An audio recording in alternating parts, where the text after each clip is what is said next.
kalau kamu misalnya merasa satu nggak cukup, kamu mau tambah, boleh. Dua.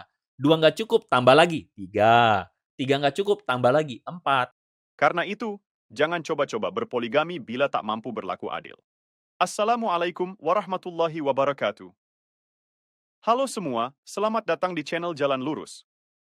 Pada video kali ini Bang Mimin akan menjawab argumen atau pernyataan Andre Tunggal yang seolah-olah menganggap bahwa ajaran poligami dalam Islam tidak etis dan tidak masuk akal. Apakah benar demikian? Mimin akan bahas sesudah yang berikut ini teman-teman.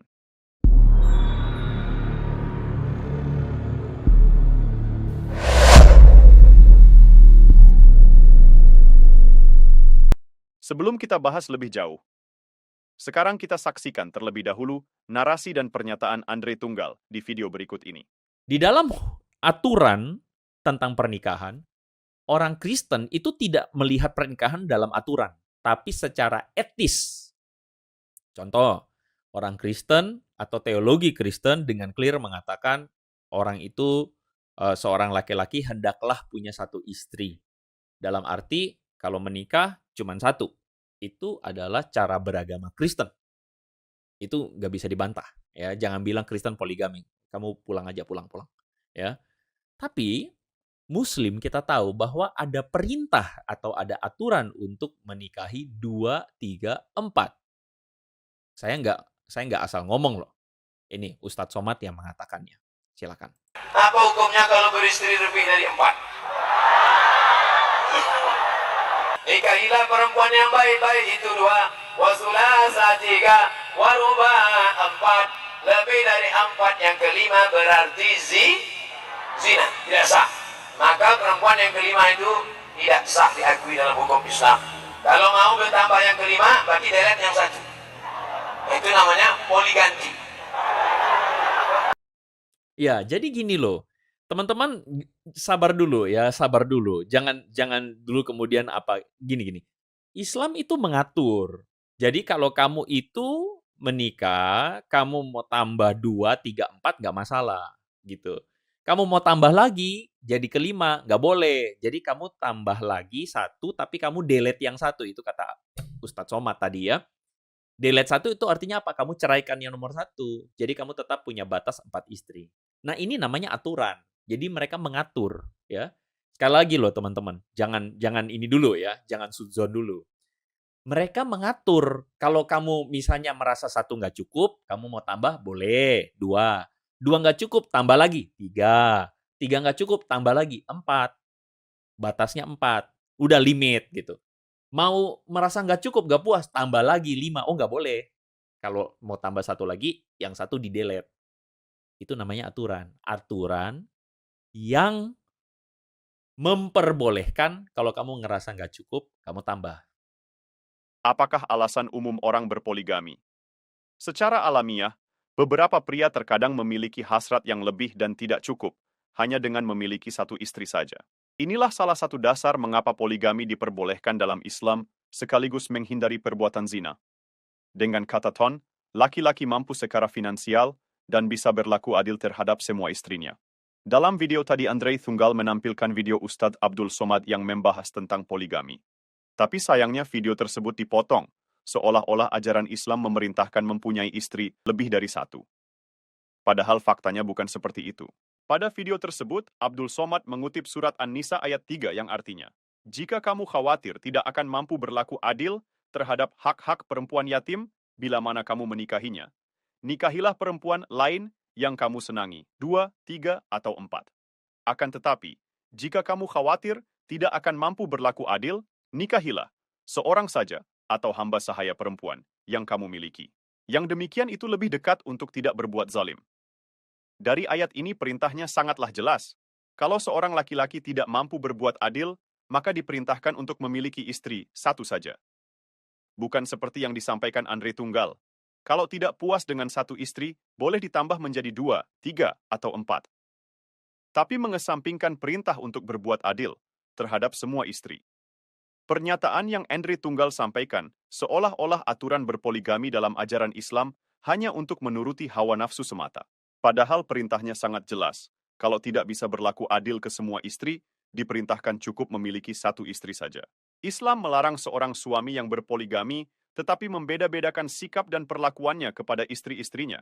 Misalnya hanya mau tinggal dengan istri pertama dan mengabaikan istri lainnya, atau membedakan masalah nafkah. Maka bila seorang suami yang punya banyak istri hanya cenderung atau condong atau peduli terhadap salah satu istri saja, maka kelak di hari akhir ia akan menemui kesengsaraan. Karena itu, jangan coba-coba berpoligami bila tak mampu berlaku adil.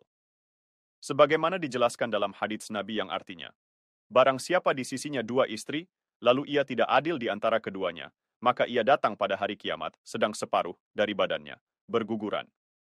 Hasyr Turmudzi dan Hakim. Jadi jelas ya teman-teman, poligami tanpa berbuat adil ke semua istri itu haram hukumnya, dan kelak di akhirat akan mendapat siksaan yang pedih. Oke teman-teman, kita lanjut. Lalu bagaimana konsep dalam kekristenan?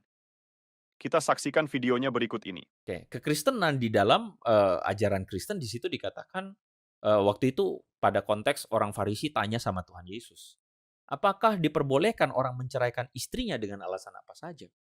Jadi mereka datang dengan pertanyaan, boleh cerai nggak? Lalu Yesus bilang, tidakkah kamu baca bahwa Ia atau Tuhan yang menciptakan manusia sejak semula menjadikan mereka laki-laki dan perempuan? Karena itu laki-laki akan meninggalkan ayahnya ibunya dan bersatu dengan istrinya. Sehingga mereka bukan lagi dua tapi satu. Karena itu apa yang dipersatukan Allah tidak boleh diceraikan manusia. Perhatikan baik-baik, Yesus menjawab bukan boleh nggak boleh. Bukan Yesus menjawab cerai boleh nggak untuk nambah lagi atau ambil lagi. Yesus nggak bilang begitu. Yesus cuma bilang prinsip kekristenan adalah Tuhan menciptakan laki-laki dan perempuan. Dan Tuhan menyatukan laki-laki dan perempuan jadi satu. Jadi kekristenan itu menjunjung yang namanya kesetiaan terhadap pasangan. Dan tidak boleh cerai, dalam arti perceraian itu dibenci Tuhan. Dalam kekristenan, laki-laki hanya diperbolehkan memiliki satu pasangan saja. Bahkan perceraian pun dilarang atau haram hukumnya dalam ajaran Kristen. Karena apa yang telah dipersatukan Allah tidak dapat dipisahkan oleh manusia. Jika dalam ajaran Kristen, perceraian tidak dibolehkan dan perceraian itu dibenci itu Tuhan. Maka di ajaran Islam, perceraian boleh, tapi dibenci oleh Allah seperti dalam hadis Rasulullah. Artinya, sesungguhnya sesuatu yang halal, yang paling dibenci oleh Allah adalah perceraian.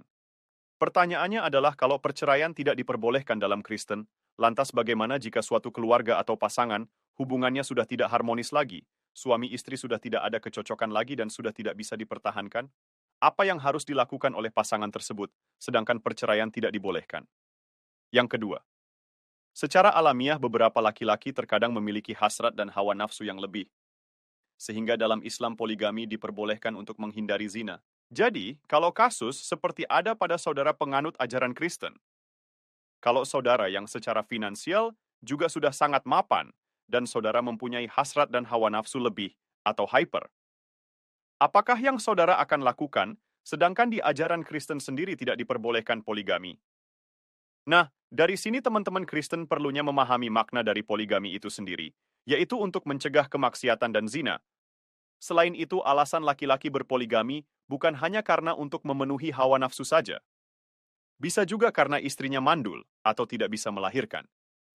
Jadi orang berpoligami untuk mendapatkan keturunan. Jadi jangan divonis orang berpoligami hanya untuk memuaskan hawa nafsu saja. Sekian dulu dari Mimin ya teman-teman. Jika pembahasan dan materi yang Mimin paparkan di channel ini, jika teman-teman menilai ada manfaatnya, mohon bantuan dari teman-teman untuk membantu channel ini agar bisa berkembang dengan cara follow, like, dan bagikan video ini. Kepada saudara-saudara muslim lainnya, terima kasih telah menonton video ini.